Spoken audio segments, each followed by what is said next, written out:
Welcome, everybody, to the Competition Archery Media Podcast, where we explore all things pertaining to competition archery. I'm your host, PJ Reilly. Sitting in with me is cam manager Josh Grine. Josh, how you doing? Doing well, PJ. Excited for today's guest. One of Yes. the funnest guys in archery. Absolutely.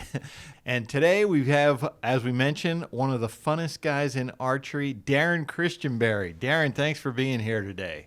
Man, thanks for having me. I'm excited to do something other than watch soap. Soap operas today.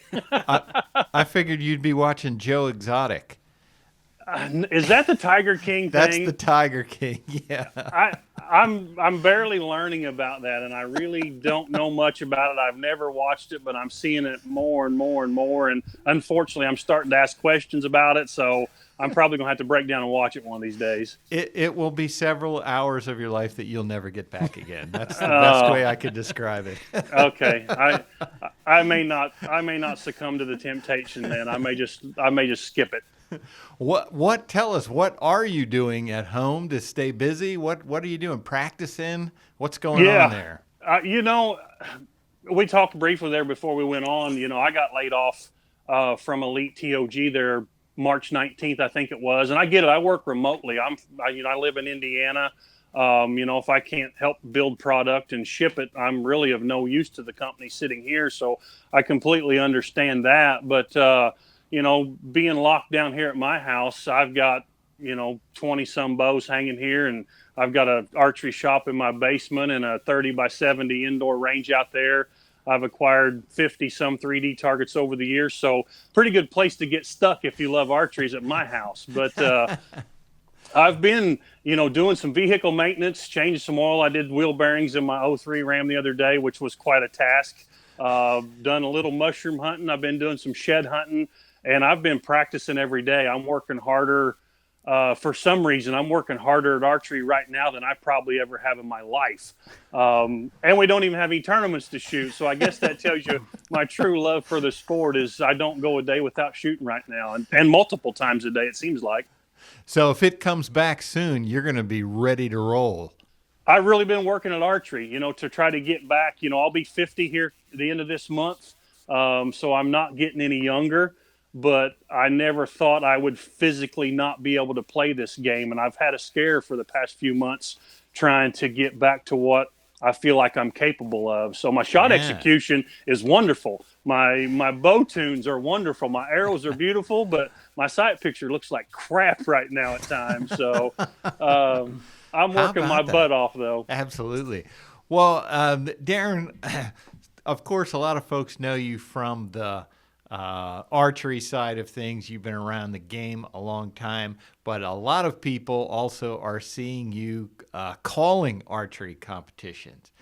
Yeah, we get to work with you, so we see that as just, it seems to come by you naturally. How do you feel about that? Like the first time that you did one compared to now? Was it just something that came by naturally for you?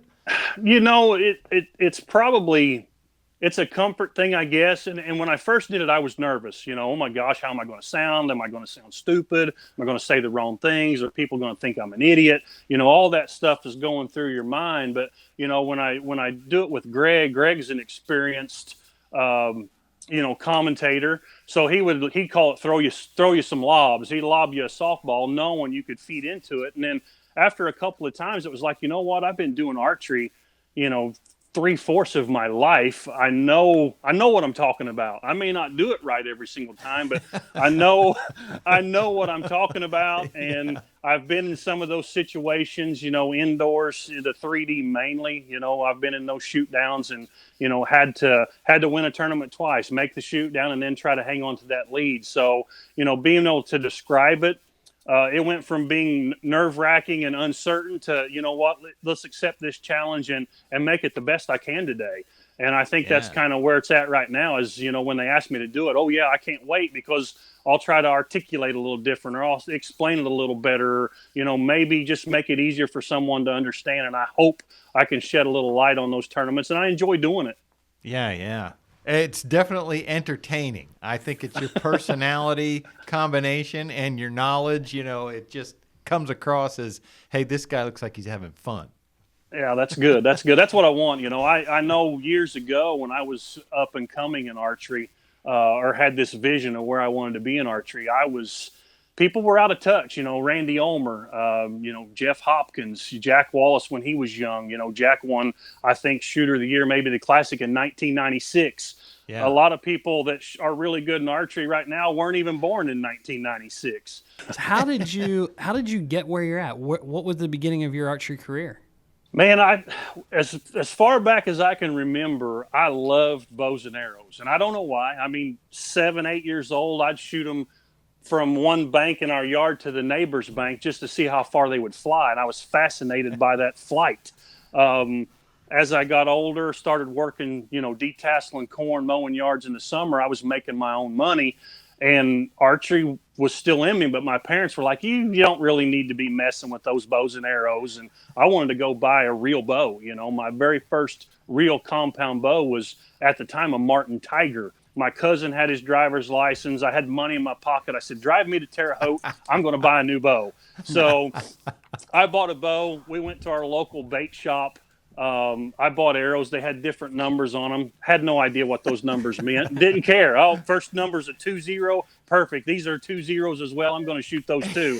So, but that's kind of how I got into it. But I really didn't get into target archery until 1990, probably. I think it was the girl I was dating, which was my first wife, my son's mom. Her brother was in an indoor archery league at Parker's Archery here in Spencer, Indiana. And it's literally 2 miles out of town. I had driven past it a million times, and it said indoor range. And I thought, who in their right mind would shoot bows and arrows indoors? Is that a thing? We stopped by there, and I thought, I've always wanted to stop here. I want to go in and check it out. Walked in there, and they were having league night, obviously, and all these purple bows and red bows and hunting bows and arrows. And I was like, holy smokes. And the rest is history. That's how I got into archery. I built a relationship with Jeff there, the owner at Parker's, and shot all these leagues from hunting to dots to 3D to shot the dart system. Then we had a 3D club, and I was the treasurer and one of the range officials for the club. So I got to set the ranges, handle the targets. Range finders finally came out so we could actually know how far targets were. That fed the fire. And next thing you know, I'm trying to be a top competitor around the world playing archery games. Now, you're the pro staff coordinator for Elite. And tell me about that team you got there. Because you got some great shooters, but you got a lot of fun people there on that team as well, which doesn't surprise me knowing that you're at the top. Well, we do have some. We have a couple of risque people too. I think that'd be a good word you could use, or that we have to censor. Maybe that's a good word, but no, and things have changed over the past few years. We had, Elite that's where the cool kids were. Everybody wanted to be part of Elite there for a while, and that's that perspective's changed a little bit, but we still have a strong staff. We've got some really strong shooters: Nathan Brooks, Jacob Marlowe, Chance Bobeff, Tommy Gomez, myself. We have a whole list of other shooters that they play a very important role locally and regionally. They may not be a top level professional household archer name like Chance, but Olivia Hay, she plays a big role in her local shop down there, and her dealer came to us and said, hey, you guys really should do something for this girl because she's important to my business. And that's what we're looking for. We needed those boots on the ground. We've got a lot of great shooters that could win any tournament they go to, but we still have to have that balance of shooters that are, working the sales side of things locally and regionally, because without sales, none of this is possible. And I think, I lose that perspective sometimes. The industry had lost that perspective, and I think we're going to see a rebalance of that with the way things are going. There's a lot of guys making big salaries out there, and some of them, to be blunt, don't earn it. They just, they shoot, they go to tournaments, they shoot their score, you never see them again. Social media has become a huge part of our day-to-day life and how we communicate. We have an expectation. We want people to be visible on social media. We want them tagging the appropriate brands when they do their posts. So times have changed. We have a cool team. I'm hoping to continue to build that team for years to come. We'll see. Well, is there an event out there, a tournament yet that you would still like to claim while you're still shooting? Is there a bucket list tournament for Darrin Christenberry? Hands down, Las Vegas. I mean, I didn't shoot it this year because of my knee surgery and the shake in my arm, and I know my scores just weren't where they needed to be to compete, and I was fooling myself to even try. So I didn't get to shoot Lancaster or Vegas. Next year I'll be eligible. I'll be old enough to shoot it as a senior pro, which would still be sweet. But man, I wanted to win. I wanted to win Vegas in the worst way, and third's the best I ever got out there. But I felt like I'd won it. Just making the shoot off was like a massive accomplishment, and then whittling through 17 guys to finish third. That was a victory in itself for me. So Vegas was, in my opinion, is probably the most prestigious tournament in archery. Some people may agree, may disagree, but I just think that's the most prestigious one. But the Lancaster tournament, I want to get up on that stage and do the head-to-heads. I want to be number 8, and I want to go all the way through to the top. Mow them all down. Yeah, the CEO did it. I'm a little jealous Tim did it, but man, what a way to go through that tournament and do that. But yeah, Chance did. I believe you were in the box with him, but Chance still did one of the things that I'll never forget when he missed a target in the shoot down at the Classic. Mm-hmm. It was his first arrow, and he never missed an X after that. Yeah. And yeah. I just thought, man, I would be coming totally unglued after that miss. And yet he hit everything after that. Yeah, it's him along with, a handful of others. If you watch him aim, Chance one year, and people may know the story, they may not. I think we may have been at an ATA show at the Scott Archery booth, I believe it was. But they had the old Bernie Pellerite laser a draw check thing. It was a dummy bow that you could actually had a wrist sling, a grip. They had a 5-spot target on a concrete pillar across the hall there for people to, like, at scope booths, they could test, look through a peep and look through a lens to see what the target face looked like. And we were like, I think someone ranged it or stepped it or something. It was like 55 yards. And Chance draws this thing back and aims at this 5-spot target with the laser on it, and the red dot never left the X-ring at 55 yards. And I'm like, how are we going to beat that? And you can't. And there's several guys that aim like that out there, but that's what you're dealing with. If he's holding that steady at 55, it must look like it's sitting in a vise at 20. So he's got a very good mindset. He's got all the talent in the world, and he's one of the best dot shooters in the world for a reason. Well, I saw after that match at the Classic, of course, on the finals, you're not going to overcome a total miss. So he got knocked out. But then afterwards, he and you were off to the side, and I heard you go over to him and say, Chance, man, I feel so bad for you. I just don't know what to say. And I'll never forget, Chance just looked at you and said, ain't nothing to say, brother. Yeah, and that was it. Yep. Just another day in the life of Chance. Will be another tournament. So he's going to be in the shoot down. He already knows he's going to clean it. So the next one, he's got a good chance of winning. So you've been in the box for a lot of shooters, and you want to be in that shoot down at the Classic or shoot up, and you want to start from number 8. So I have to ask, who's going to be in the box for you? Oh yeah.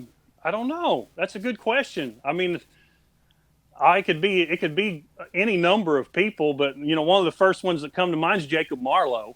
He'd be a good one to reciprocate. I stood with Jacob, the year he won there 2 years ago, and he's you never know what he's going to say. But there's a guy that can flat aim a bow and knows how to shoot. Says he hates indoors. I don't know why. He's awesome at it, but. It could be a Nathan Brooks. It could be Chance. It could be, whoever's there and whoever wants to stand with me. I was going to say, do you think you'd get some good advice from Jacob Marlowe, or would you just get some good sound bites to take your mind off things? He would just. I think his best advice would be, "Don't suck." That would be what he would say. Any advice? Yeah, don't suck. That'd be something he would say. I could see Darrin turning around, going, "What happened?" And you can hear Jacob Marlowe, you missed. Yeah, you sucked. Oh, Well, you have some time to think about it, but we fully anticipate 2021 seeing you coming in there number 8 and taking the tournament. yes, Man, I hope so. Like I said, I know I'm going to shoot some this afternoon. I'll probably shoot an indoor round this evening if I need to, but it's 66 and sunny, and there really wasn't a breath of wind out there a little while ago. So I know I'll shoot some 3D targets today for sure. Are you the one who I can't remember? There's one archer who will have a fit if someone takes away their nutter butters. Oh, well, I've been known to share them. I don't really throw a fit if they take them, but I do. Usually if I'm on a 3D range, you can find some nutter butters in my 3D stool. That's my 12 ring fuel is that's what I call it. I thought that was you. How does that fit into the nutrition plan? I think it fits perfectly myself. Well, the peanut butter has some protein in it, so we could view it from that angle, I think. But I always said I was going to get Nabisco to sponsor a tournament. We're going to have the Nutter Butter Open, but we haven't got that done yet. Perfect.